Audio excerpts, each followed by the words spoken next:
auch total gerade ist. Also sowas von gerade. Das ist also da ist null Verzug drin. Also es ist echt famos, was wir hier für Bretter haben. Da hinten sieht man das. Wir hatten die Bretter gekauft und die machen die meisten ein bisschen länger. Und die habe ich ja übereinander gelegt. Also da ist eine Kante und die ist auch nicht gerade, weil die Bretter noch feucht waren. Und jetzt haben die Bretter nun lang genug getrocknet. Und jetzt habe ich angefangen rauszumachen, alle Dinge wegzuräumen. Das ist ja eigentlich oben voll sonst. Und ja, und die Bretter sind halt, haben sich total verzogen. Manche, das sieht man da hinten. Da sieht man die Enden und auch so die Standen. Und da hinten noch mehr. Ja, das habe ich umgedreht, damit es dort das sieht echt cool aus auf dem Video, dass diese Wellenform da, ich habe das extra so gemacht, die Bretter aneinander, damit das jetzt mehr oder weniger eine Fläche ist, die ist zwar nicht eben, die hat jetzt zwar diese Wellen drin, aber dafür hat sie keine großen Kanten. Und gegebenenfalls schlafen wir hinten sowieso, da spielt das jetzt nicht die riesen Rolle. Und hier vorne ist das schon ein bisschen ebener geworden. Da habe ich mein Nachtlager eingerichtet. Ist schon ein großer Unterschied zu sehen, da hinten und hier. Ich freue mich, wenn das fertig ist. Freue mich. Ja, in sich würde das Ganze wahrscheinlich noch nicht so lang dauern, wenn die Bretter gerade werden. Und dann sind halt noch ein paar so Zusatz dabei. Zum Beispiel jetzt hier diese Balken hatte ich befestigt mit den Wiener Schrauben hier. Aber ich hatte damals nicht zum Senken. Deswegen gucken die oben raus. Und jetzt die Bretter, die jetzt drin waren, da lag hier eins, ich glaube, oben drauf einfach nur. Und da drüben waren ja sowieso noch so Leisten drunter gelegt. Da habe ich noch so Leisten drunter geschraubt. Hier habe ich was dazwischen gelegt. Und da sind noch so Leisten auf den Balken, damit die Bretter höher sind da drüben wegen dieser Kante hier. Damit die eben übereinander liegen konnten. Weil sonst wären die ja schräg gewesen, die anderen. Und hätten nicht gleichmäßig aufgelegen. Und deswegen habe ich jetzt ja angefangen, diese Balkenbefestigung mit diesem Fräser hier. Das ist nicht das eigentlich, was man dafür nimmt. Aber den habe ich gekauft, weil das der einzige ist, der groß genug ist, um diese Unterlegscheiben auch mit zu versenken. Und ja, das ist nicht exakt sauber, das erfüllt seinen Zweck für meinen Fall, weil so ein Forstnerbohrer, die ganzen Dinge, die es gibt, das ist alles sehr teuer und ja, wir können aktuell nicht so viel Geld ausgeben für solche Dinge.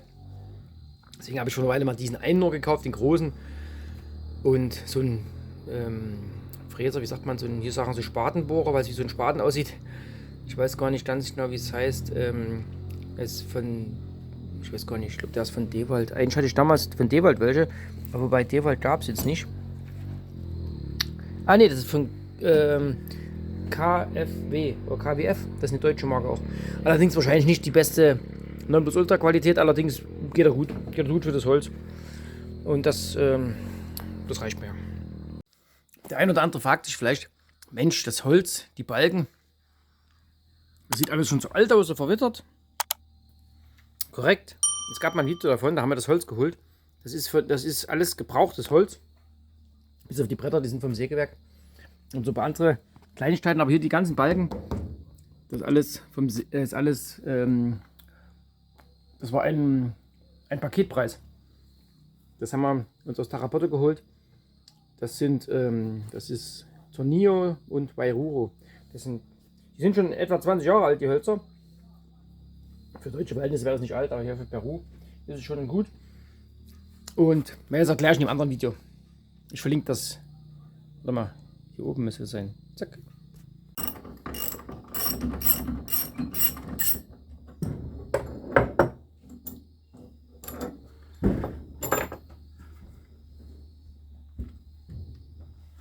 Das ist hier eigentlich jetzt sehr knapp, aber.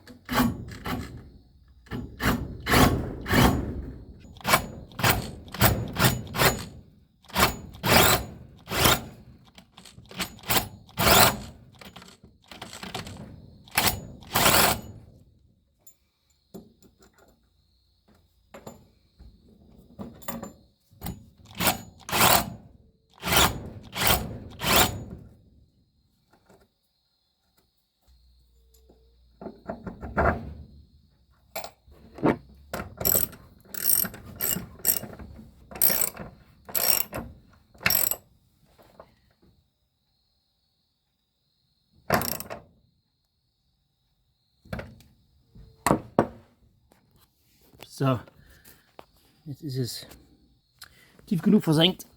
Der eine oder andere fragt sich vielleicht doch, wieso hat er hier 2 Schrauben gemacht, wieso hat er nicht eine andere Verbindungsart gewählt, weil ich habe die Balken nebeneinander gesetzt. Man sieht das hier, der eine ist deutlich länger noch.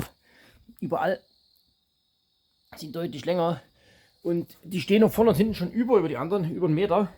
Es liegt daran, dass es halt das gebrauchte Holz gewesen. Ich wollte das nicht kürzen, weil dieses Haus, das soll nicht für immer hier stehen. Deswegen dachten wir, wenn wir es wieder auseinanderbauen irgendwann, gegebenenfalls, haben diese Balken noch die ganze Länge. Das sind teilweise, die sind über 4 Meter lang, 4,50 Meter, manche sogar, ich glaube, 5 Meter.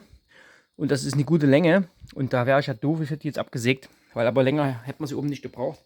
Weil wir wollten das da vorne nicht mit Boden machen. Ich weiß nicht, ob die Kamera das aufnehmen kann, teilweise wie seitlich auch was für einen Bogen die machen. Aber das liegt nicht daran, dass die sich so verzogen haben, sondern teilweise, dass sie so schlecht gesägt sind im Sägewerk. Sieht man das, was hier für ein Bogen ist? Ja, und ich habe jetzt keine Kreissäge oder sowas, um das jetzt mal gerade zu machen. Und ja, ich habe einen Winkelschleifer, mit dem jetzt anfangen hier da zu schleifen, das dauert ewig. Und wird auch nicht so, ja doch, es würde schon werden, aber ich habe einen zeitlichen Aspekt, ich kann das nicht Ewigkeiten in die Länge ziehen. Deswegen gucke ich dann halt, wie sie am besten zusammenpassen, dass die Spalten nicht so groß sind. Wie zum Beispiel hier, wie sie jetzt gerade hier so liegen, sind ja teilweise so große Spalten hier. Da können meine Kinder die Finger durchstecken. Hier passt sogar mein Finger rein. Den Spalt hier. Aber jetzt liegen sie halt so, da ist hinten auch Spalt. Das liegt es nicht gut. Das liegt es nicht gut. Aber hier zum Beispiel bei dem, hier ist kein Spalt bis hinten. Und hier vorne ist ein Spalt, ziemlich breiter. Mir sollte es hier nicht darum gehen, irgendwie ein Sägewerk schlecht zu reden. Wir wissen um die Qualität, die es hier gibt. Man kann sich das vielleicht irgendwo, wenn man viel mehr bezahlt, auch in einer besseren Qualität bekommen, das weiß ich nicht. Bin mir nicht sicher. Weil diese Blöcke, aus denen die Sägewerke dann die jeweiligen Endprodukte sägen, Balken, Bretter, diese werden im Wald vorgesägt mit Kettensäge. Das heißt, die sind dann meistens nicht exakt gerade, weil das da auch um Geschwindigkeit geht. Die müssen auch abliefern und wollen auch, je schneller sie sind, desto mehr Geld verdienen sie, ihre Kettensäge. Und ich habe selber schon gesägt, solche Bäume, da habe ich auch ein Video, ich glaube, das müsste ich dann hier verlinken. Und ja, ich habe mir Zeit gelassen dafür. Nicht, dass ich jetzt das super exakt hinbekommen habe, dafür fehlt mir noch die Übung. Allerdings, wenn man das mit viel Übung und mit Zeit, kriegt man das eigentlich ganz gut gerade hin. Und in solchen riesen Bögen drin. Und allerdings geht es hier, wie gesagt, um Zeit und um Geld. Ja, also wie gesagt, es geht nicht darum, jetzt das schlecht zu reden und zu sagen, oh, in Deutschland ist es besser, weil da sind die Bretter alle gerade oder so. Ja, das nehme ich dann in Kauf, dafür habe ich andere Lebensqualitäten, ja. Jedenfalls wollte ich sagen, es geht voran, dort ist die Mitte, das hatte ich ja den 2. Tag geschafft bis dahin, jetzt habe ich das bis da, jetzt ja, fehlen vorne noch jeweils, ich glaube, 4 Bretter. Es wird was fehlen dann, weil ich habe es hinten ein bisschen länger gemacht hier.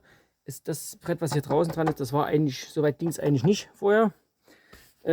Naja, mal gucken, irgendwie wird es schon reichen.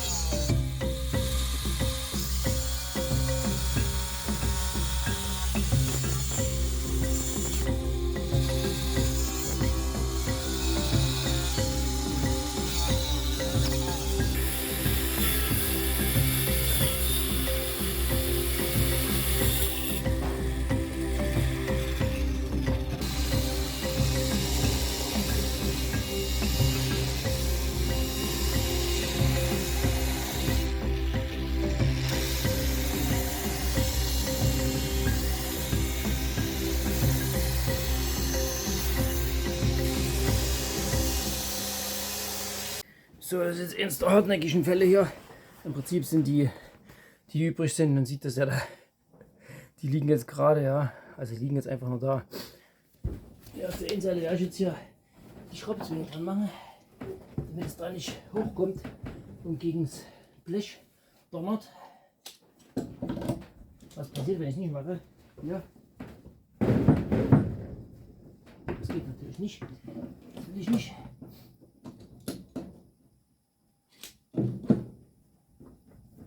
Das ziehe ich das runter. So. Und hier, ich habe noch eine zweite Schraubzwinge, allerdings habe ich die jetzt gerade nicht greifbar. Die habe ich unten. Und hier ist mein Körpergewicht.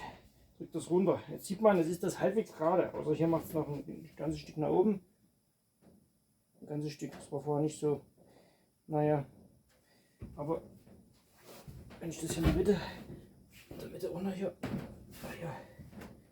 Geht nicht weiter runter. Naja, es ist dann halt so. Kann sich ändern.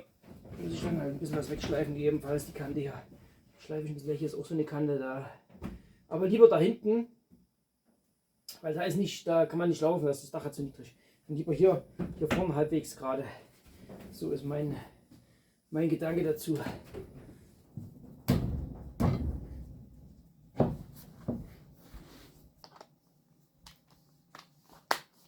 Übrigens, dieser Akkuschrauber hat eine Geschichte zu erzählen. Den habe ich damals in Deutschland gekauft, habe den uns nach Peru schicken lassen, 2022. Dann wurde er uns entwendet, wurde uns gestohlen, samt Koffer, samt Inhalt komplett gestohlen. Wir hatten dann die Polizei benachrichtigt, weil das nicht das einzige war, was gestohlen wurde, sondern mehr. Und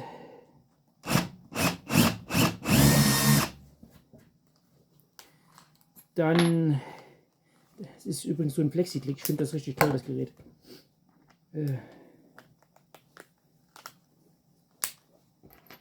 Und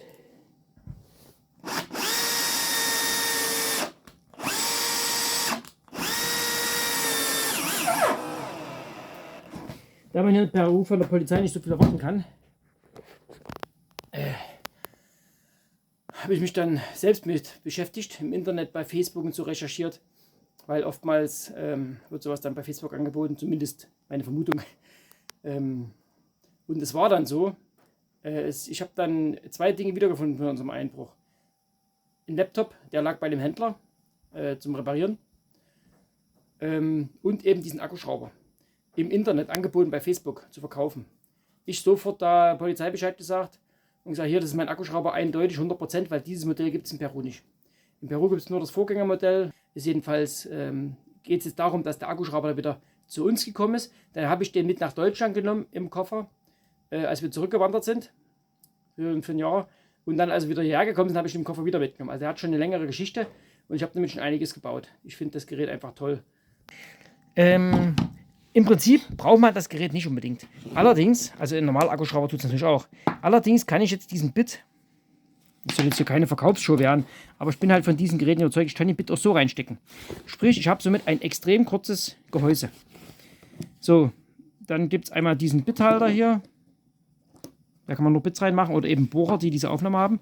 Dann das Bohrfutter. Das habe ich an vielen Stellen, dass ich das so über drei Befestigungspunkte mir gerade gezogen habe, die Bretter. Wo ist denn jetzt mal eins hier? Hier zum Beispiel das hier. Habe ich hier geschraubt, an der Ecke. Hier in der Mitte. Und da hinten nochmal. Und jetzt, dadurch sieht das jetzt ziemlich gerade aus. War vorher auch so verworfen, so verdreht. Das habe ich bei einigen gemacht. Und der Rest wird dann einfach genagelt. Das Rest machen dann die Nägel. Naja, ich habe es fast geschafft. Ich mache jetzt das letzte Brett noch absägen. Und dann muss ich erstmal gucken, wie ich dann weiter verfahre. Ich habe hier noch eins liegen. Das ist allerdings 3 Meter. Ich habe 2,50 Meter. Die anderen, weil das Haus in etwa 2 Meter, 5 Meter breit ist. Da vorne liegen noch ein paar. Aber dadurch, dass ich jetzt hier weiter hinten angefangen habe, quasi weiter nach außen noch ein Stück das vergrößert habe, die Fläche, fehlt mir jetzt davon was. Aber es war von Anfang an ein bisschen zu wenig. 3-mal abgesägt, immer noch zu kurz. So, Bretter sind alle. Man sieht, es gibt auch hier noch Spalten. Allerdings sind die nur da außen so stark. Und ja, da hätte ich zu viel wegsägen müssen. Und das geht auch nicht so gut mit der Flex. Bis hierhin bin ich jetzt gekommen. Es fehlen jetzt theoretisch noch, naja, wenn wir es ganz genau machen wollten, fehlen noch 4 Bretter. Dir hat das Video gefallen? Dann klicke auf den Abonnier-Button und aktiviere die Glocke. Und schaue gerne weitere Videos von uns an.